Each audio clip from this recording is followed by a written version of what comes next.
Okay, everybody ready? Everyone good?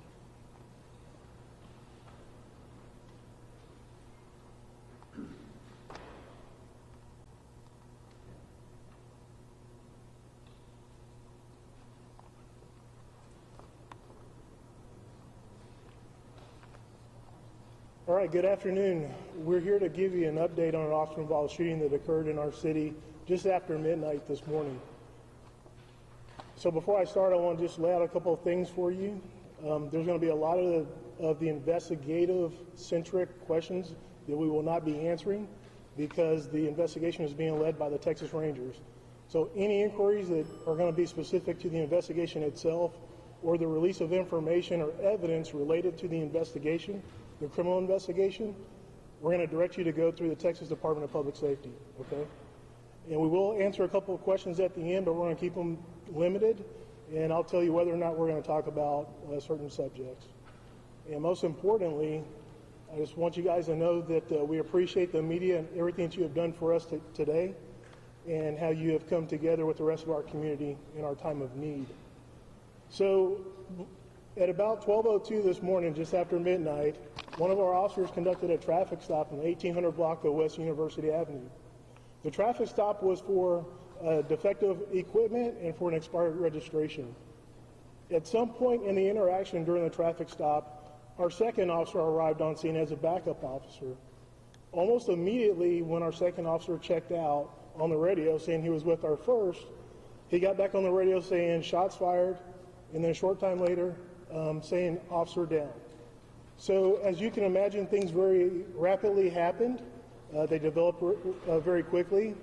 But what I will tell you is our officer that arrived as a backup officer that put out the information that our first officer had been struck by gunfire did an amazing job.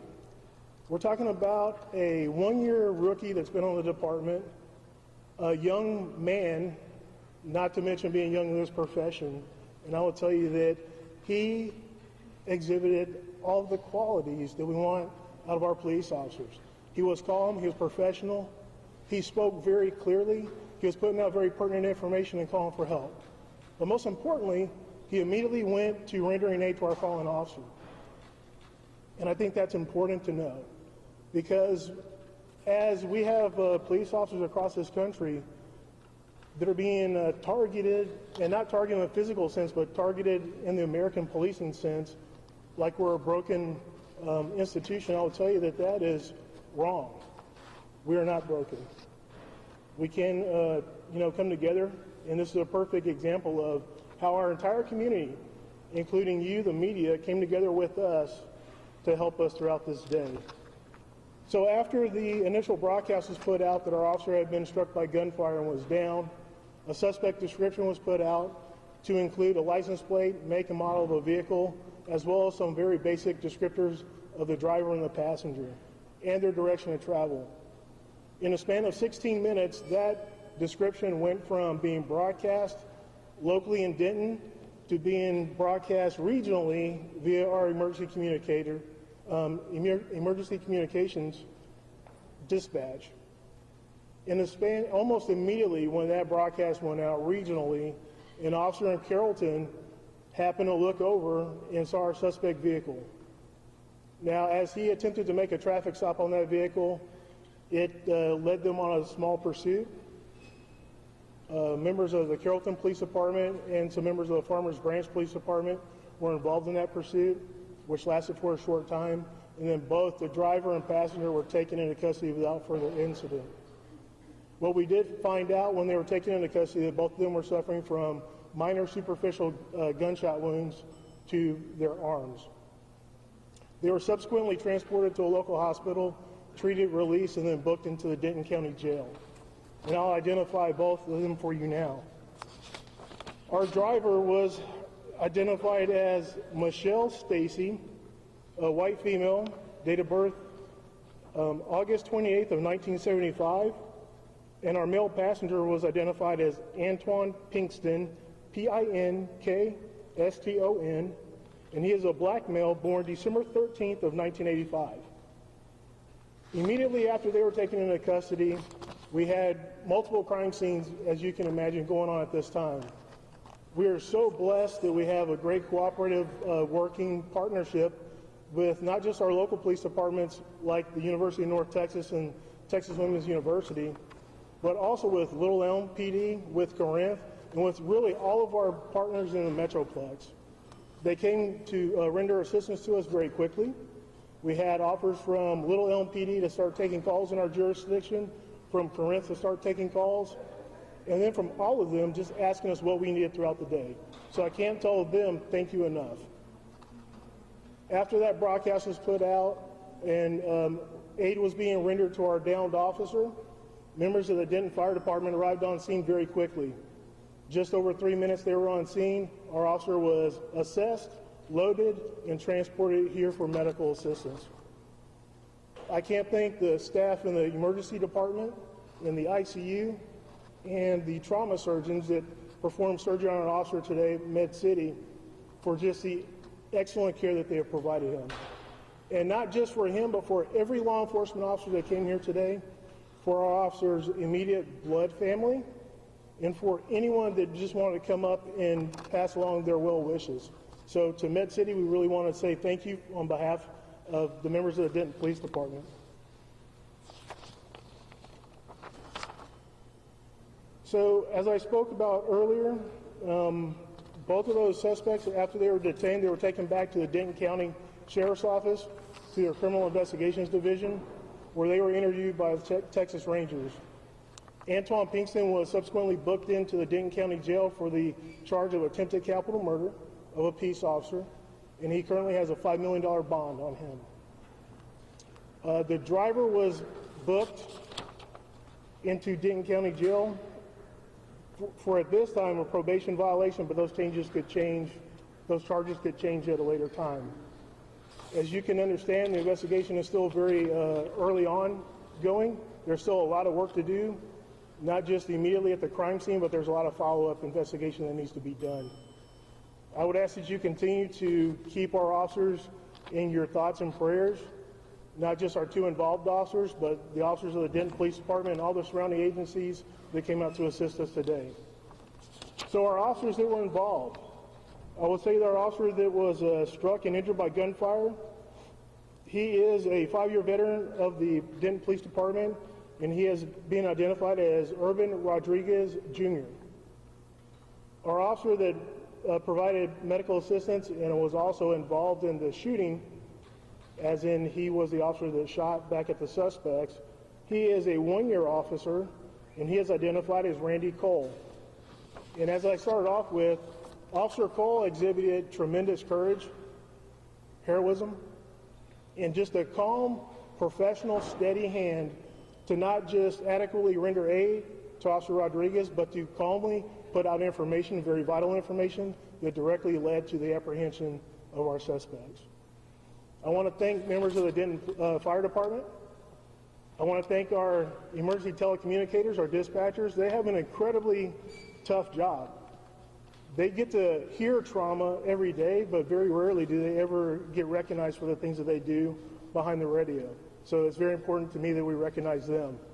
And I want to recognize all of the officers that were out there that participated in the life-saving efforts that gave Officer Rodriguez a fighting chance. He underwent a very long surgery this morning. He did suffer 2 gunshot wounds, one to his head and one to his femur. His femur is broken. I would say that after his surgery, the prognosis for his recovery, while he is still in critical condition, it is favorable. With that being said, we want to be very cautiously optimistic in what his path to recovery looks like. And we know him as being a very a tough officer, yet compassionate. He's a fighter, but he truly cares about our community. And when you talk about someone coming into this profession with the heart of a servant, Urban exemplifies that.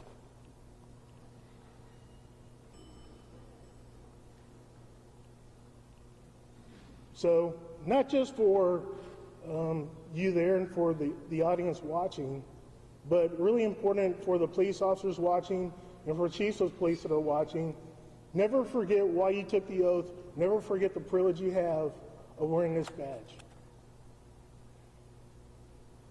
Urban had conversations with his family. He comes from a wonderful family, salt of the earth, a very faith-based family. And in some of his discussions with his father, Urban spoke about the trials and tribulations of being a police officer in America today. And instead of sitting under a tree waiting for calls to come out, Urban understands that his duty is to safeguard, protect, defend, and serve this community. So he told his father that I'm not going to be that. I'm going to go out and do my job every day. I'm not going to swerve from the path of righteousness. I'm going to look danger in the face, and I'm going to do it honorably. So we need to honor him.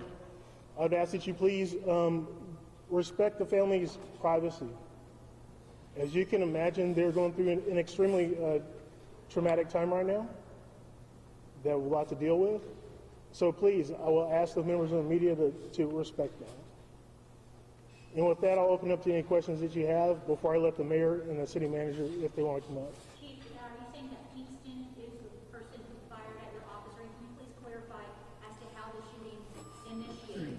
Did the officer open fire first, or who opened fire first? So that's all going to be encapsulated in the criminal investigation that the Texas Rangers are conducting. So I won't speak to it because I haven't been briefed on any of that. One of the things that I committed to coming here to Denton a year ago was that any officer-involved shooting that we had, any in-custody death that we had, we were going to use the Texas Rangers, an outside agency, to do that investigation. I think we owe it to the community, we owe it to ourselves. Chief, can you elaborate on active equipment? Well, I can't elaborate on that right now. As the investigation continues to evolve, and as pieces of that evidence start being released, I think you'll very quickly understand what that entails. But I myself, like I just said, I haven't been privy to a lot of the evidence contained in the criminal investigation because of our using the Texas Rangers to do it. Do you know at this point if Denton Police have had any interaction with either of these suspects before?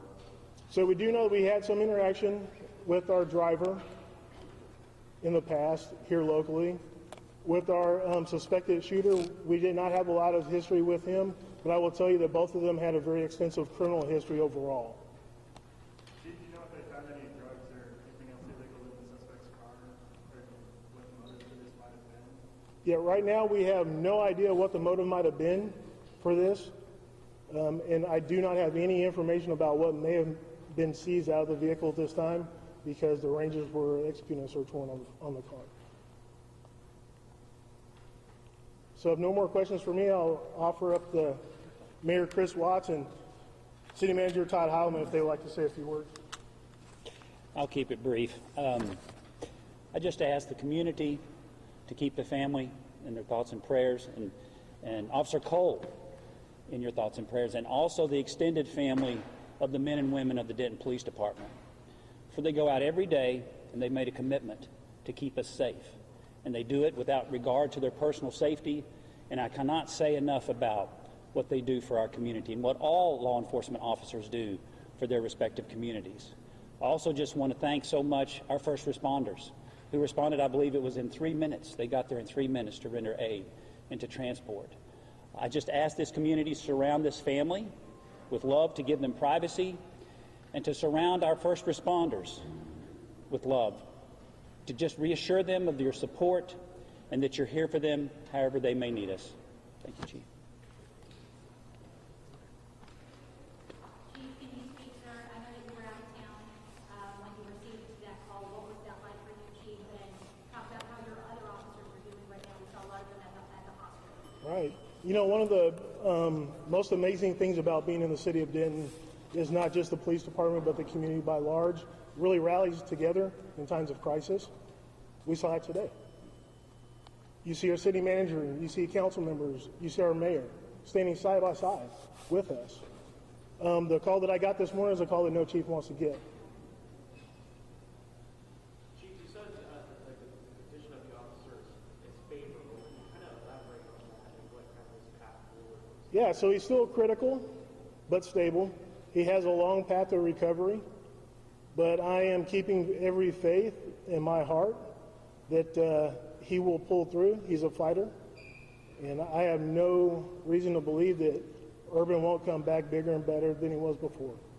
Chief, you said he's a 5-year veteran, but can you tell us if he's family man with children, or what can you tell us about him? So I'm going to keep a lot of his personal stuff private. You know, that's for them. That's their story to tell. And I want to respect their privacy. But he is a family man. And like I said, just a great guy outside of being a police officer. So I think that's really important, that you all know that there's people behind the badge. There's a pretty clear window between when this happened and when he got out of surgery. Do you know the exact amount of hours he was in surgery? I don't. You'd have to talk to someone from Med City for that information. Does the officer have any specialty on the department? Like, I know you have officers who specialize in spotting drunk drivers. Does he have any type of specialty that's involved in control? I'll say he doesn't have anything specific other than just a heart to serve. All right, thank you all. We won't be releasing anything else unless there's something of substance, something critical that comes up. But we will be releasing other like media releases via email and social. Could the woman also be charged? I know you're saying that the charges could change for her. I mean, again, I'm just trying to clarify. Yes. He's the person that y'all are saying opened fire on your officer. But you're saying she could also potentially be charged with something different? Could she be charged with that same attempted murder? She very well could be. That will just depend on what the investigation shows, what the evidence leads the Rangers to But believe. in basic facts, you guys say that Houston is the one who opened fire on her. I would surmise from the arrest affidavit that the Rangers filed that he's a suspected shooter. Were your 2 officers the only officers on the scene when the fire took place? They were.